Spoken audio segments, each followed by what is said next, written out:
नमस्कार माझ्या लाडक्या बहिणींनो, स्वागत आहे तुमचं लॉजिकल जी के मराठी या यूट्यूब चॅनलवर। लाडकी बहीण योजनेविषयी KYC अपडेट आहे। KYCच्या त्रुटीमुळे हजारो महिला योजनेतून बाहेर आहेत। त्यामुळे हजारो महिलांच्या समस्या वाढलेल्या आहेत।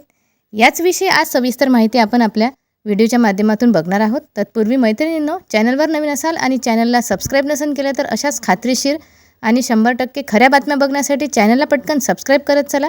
त्याचप्रमाणे व्हिडिओ अतिशय महत्त्वपूर्ण होणार आहे। सगळ्या बहिणींपर्यंत जास्तीत जास्त शेअर करा। कुठलाही प्रश्न या योजनेविषयी तुमच्या मनात असेल तर खाली कमेंट करून नक्की कळवा। लाडकी बहीण योजनेची KYC पद्धत सध्या बंद आहे। KYC न केल्यामुळे किंवा KYCच्या त्रुटीमुळे हजारो महिला या योजनेतून बाहेर आहेत। आपण आपल्या व्हिडिओच्या माध्यमातून शासनाला वारंवार विनंती करत आहोत की KYC पोर्टल आणखी पुन्हा एकदा सुरू करा आणि ऑनलाईनच पोर्टल सुरू करा। कारण ज्या बहिणी पात्र आहेत त्यांनी KYC न केल्यामुळे त्या अपात्र झालेल्या आहेत आणि काही बहिणी KYC करूनसुद्धा त्यांना लाभ मिळत नाही आहे। KYCच्या त्रुटीमुळे त्यांचा लाभ बंद झालेला आहे आणि त्यांना योजनेतून बाहेर काढण्यात आलेलं आहे। तर अशाच अपात्र झालेल्या लाडक्या बहिणींची सखोल चौकशी होणार आहे। कारण काही बहिणींचं म्हणणं असं आहे की आम्ही पात्र आहोत तरी देखील आम्हाला अपात्र करण्यात आलेलं आहे आणि KYC करूनसुद्धा ज्या बहिणींना हप्ता आलेला नाही त्यांनी महिला व बाल विकास कार्यालयाशी संपर्क साधला तर तिथल्या अधिकाऱ्यांनी त्यांना माहिती दिलेली आहे की त्यांना अपात्र करण्यात आलेलं आहे।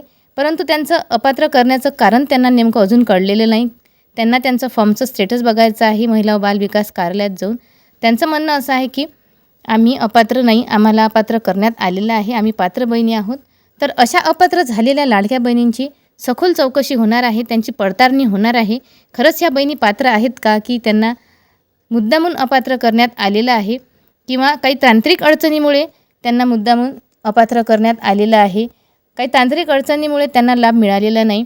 तर अशाच एका जिल्ह्यामध्ये म्हणजे नंदुरबार जिल्ह्यामध्ये 11,722 लाडक्या बहिणींना अपात्र करण्यात आलेलं आहे।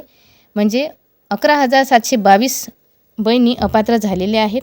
केवळ KYCच्या त्रुटीमुळे या बहिणी अपात्र झालेल्या आहेत आणि या बहिणींचं म्हणणं असं आहे की आम्ही पात्र आहोत तरीसुद्धा आम्हाला अपात्र करण्यात आलेलं आहे।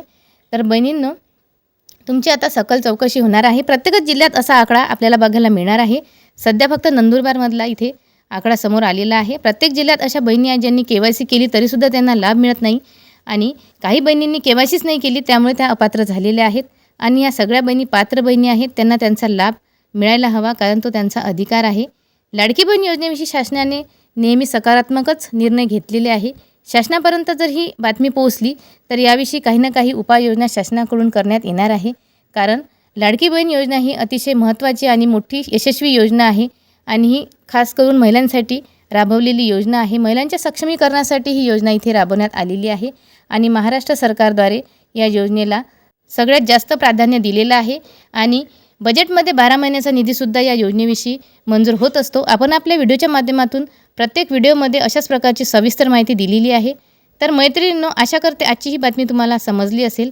अशाच नवीन अपडेट बघण्यासाठी चॅनलला अजून सबस्क्राइब नसेल केलं तर प्लीज चॅनलला सबस्क्राइब करा।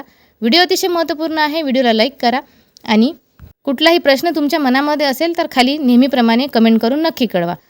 आशा करते आजची बातमी तुम्हाला समजली असेल। पुन्हा भेटू अशाच एका नवीन अपडेटसोबत। धन्यवाद।